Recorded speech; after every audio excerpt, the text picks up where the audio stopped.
Forest fans, Max Newton here on Talk Forest TV. Hit that like, comment and subscribe. Giving you a quick preview of Nottingham Forest's first Premier League home game of the season at home to Bournemouth at the world famous City Ground. Really looking forward to it. It's been a great summer of sport with cricket, with the Olympics, with the Euros, with the 100. And now with the Premier League football season starts, which we've all been really looking forward to. And Forest seems to be being tipped for relegation by all sorts of pundits who don't know about football, quite frankly. They take a look at that we haven't got any big name 30, 40-year-old signings coming in and spending all the money like previous years. And they're looking at last couple of seasons and going, they'll be down there again. But I've said before on this channel, you've got to remember, last season, if we'd have had those 4 points back on, we were cheated a minimum of 5 points by referees in VAR. That's another 9 points. And we probably lost at least 6 points by having absolute clowns in goal, one of which we've managed to get a hilariously large amount of money off the Geordies for. Proper pants down transfer, that one. So Forest done superb business in the summer. Sold Mangala, Niakate for tons of money. Reduced the squad, expect to see more outgoings, and really identified key areas of the squad to bring players in. Brought in another goalkeeper, looking to bring in Ramsdale, which I think will be a fantastic signing. It's definitely an upgrade on both Sells and Miguel. And identified, you know what, we've been absolutely pants at crosses and corners, and we've got in an absolute beast of a Serbian centre-half at 6'5" and a goalkeeper that's 6'20" or something absurd. To sort that out. And I think that's exactly what Murillo needs, is that big, solid, experienced centre-half with him. So Murillo can do Murillo things. Excuse me.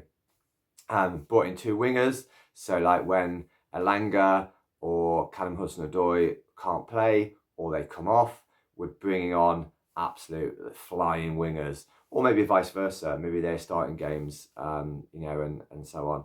So I think it's been a great summer of business. I think Elliot Anderson looks really hot. He looked brilliant in all the pre-season friendlies where he came on, and I think his energy, his tackling, his pressing, but also his forward ability will make him a real star this season. I expect him to really, really shine.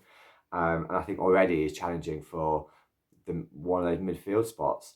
I think the side that we'll see against Bournemouth will be not one filled with surprises. So I think we'll have Ola Aina at left, we'll have Murillo and Milenkovic centre-halves, Nico Williams at right-back, the defensive midfield. I think it looks like we're going to start Sangare, and I've been hugely critical of Sangare last season because he was absolute rubbish.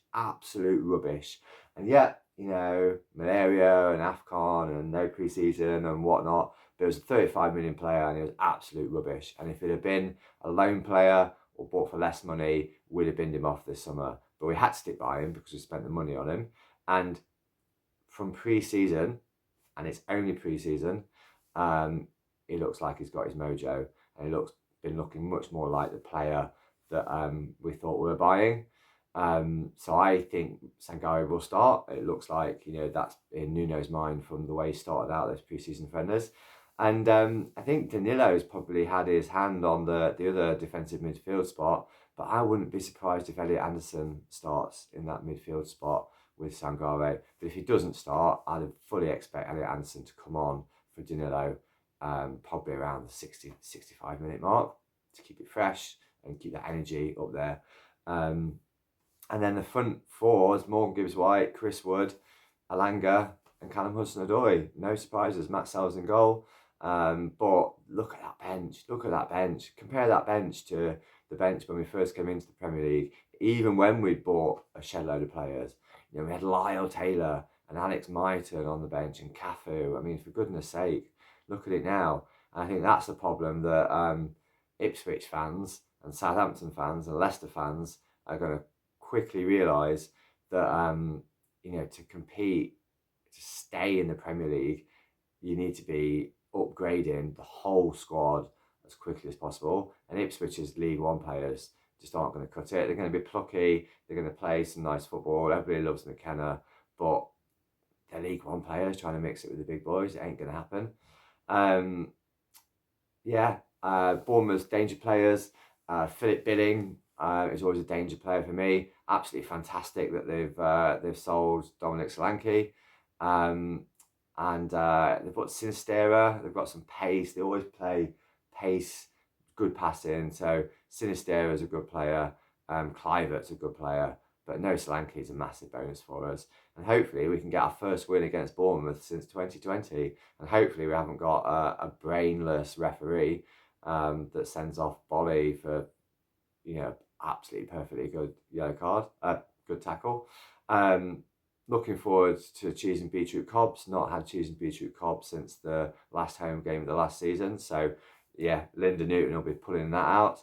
I'm looking forward to seeing all the boys and girls and the people around us. I'm going to go for a 2-0 Forest win. Goals from Chris Wood and Morgan Gibbs-White. And a really good game that more Forest fans will be able to enjoy this time, because Bournemouth is such a tin pot club with tin pot fans that they couldn't even sell out the away allocation on the first opening game of the season. Absolutely pathetic. But let's not let the pathetic nature of the club and their fans make us think that this is an easy game. It's not an easy game. On the pitch, they've got quality all over, and it'll be a difficult game, but good Forest opening day win. Come on, you Reds.